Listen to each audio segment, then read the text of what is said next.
2022 жылы Ұлыбританияның оңтүстік-батысындағы 400 мыңдай халқы бар Бристоль қаласында дүниеге келген Брэдли мен Эппи 14 жастарынан бастап жұптары жазылған емес. Олар екеуі де 2000 жылы дүниеге келген. Тым жас болса да, олардың ортақ 4 баласы бар еді. Брэдли өз қаласында футбол әлемінің жұлдызы болған. Оның ата-анасы өте интеллигентті адамдар еді. Олар Брэдлиді өте тәртіпті, кішіпейіл, еңбекқор етіп өсірді. Ал Эппи жігітіне қарағанда ондай бақытты отбасында дүниеге келген жоқ. Себебі оның ата-анасы 3 жасында ажырасып кеткен. Анасы басқа еркекке тұрмысқа шыққан. Өгей әкесі оған өз әкесіндей бола алмады. Сол себепті ол ата-әжесінің қолында өскен еді. Брэдли мен Эппи 14 жастарында ойын-сауық кешінде танысып, бір-біріне бір көргеннен ғашық болған. Олардың жолдастары мен сыныптастары бұл жұпты қаладағы ең әдемі жұп деп санаған. Бұл екеуі тым жас болса да, бір-бірінсіз өмір сүре алмайтындығын түсініп, 15 жастарынан бастап бірге тұра бастаған еді. Оқуларын енді бітірген қос ғашық бірге тұра бастаған сәтінде Эппидің аяғы ауыр болды. Брэдли бірден жұмысқа орналасты.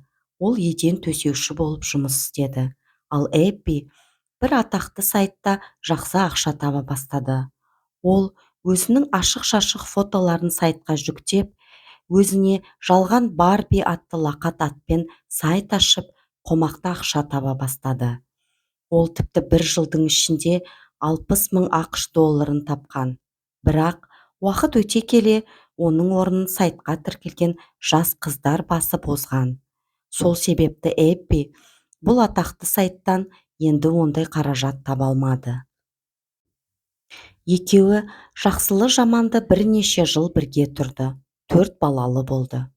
Көрші-қолаң мен олардың отбасымен жақсы араласқан таныстардың айтуы бойынша, Эппи 4-ші баласын басқа еркектен туған.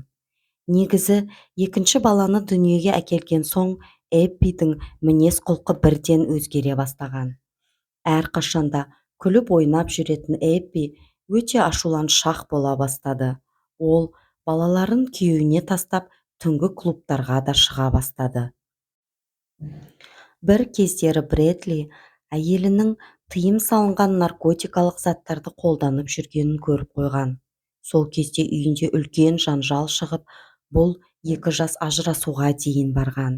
Бірақ Брэдли балаларының әкесіз жетім өскенін қаламады. Сол себепті Эппиді тағы да кешірді. Бірақ оның анасы келіннің тым агрессивті мінезінен кейде қатты мезі болатын. Ол Эппидің баласына тым дөрекі қарым-қатынастар көрсетіп, басқа қыздардан орынсыз қызғана беретініне қайран қалатын. Бірақ ол да балалардың әкесіз жетім өскенін қаламайтын. Сол себепті бар күш-жігерін немерелеріне салып, олардың тәрбиесі мен денсаулықтарына көп көңіл бөлетін. Уақыт өте келе, Эппи алкогольді ішімдіктерге қатты әуестене бастады. Оның мұндай әрекетін күйеуі құптамайтын. Сол себепті үйлерінде жиі ұрыс-керіс болатын. Бір күні сондай жанжал барысында тым эмоционалды Эппи күйеуінің қолына пышақ тығып алған. Бірақ Брэдли нағыз еркек ретінде полицияға хабарласпады. Себебі онсыз да олардың жанұясына балалар қорғаншылық орталығы осыған дейін көптеп шағым жасаған. Бұл жағдайдан кейін Брэдли енді олардың бірге бола алмайтынына көз жеткізіп, ата-анасымен тұруды құптаған. Бірақ Эппиге бұл жағдай сабақ болмады.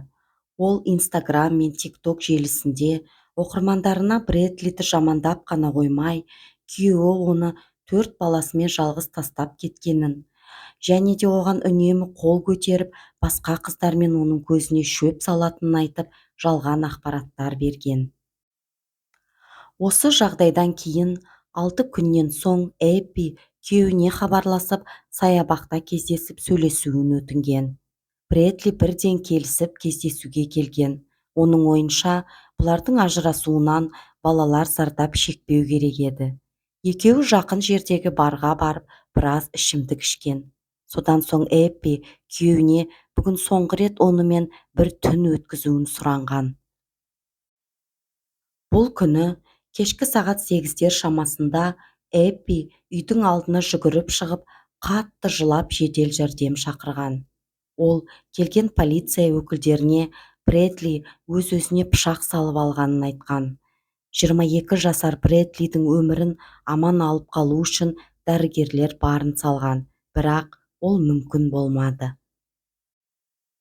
4 немересіне табиядай қарап отырған Бредлидің ата-анасына жалғыз балаларынан айырылғанын естірткенде, олар орындарынан тұра алмай қалған. Олардың денсаулықтары күрт нашарлап, ауруханаға бірақ түскен.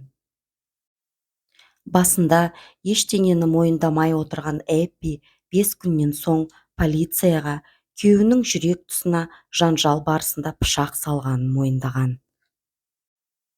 2022 жылы 23 жасар Эбигейл Уайтты сот үкімі өмір бойы бас бостандығынан айырған. Солайша 4 балалы ана енді өмірінің соңына дейін түрмеде отырады. Менің оқырмандарым, сіздерге айтар ақылым, ешқашанда өзіңе сенбейтін, үнемі жаман сөздер айтып балағаттайтын, немесе өз-өзіме қол жұмсаймын деп қорқытатын адамдардан аулақ болыңыздар. Ондай адамдардан бірден қашу керек.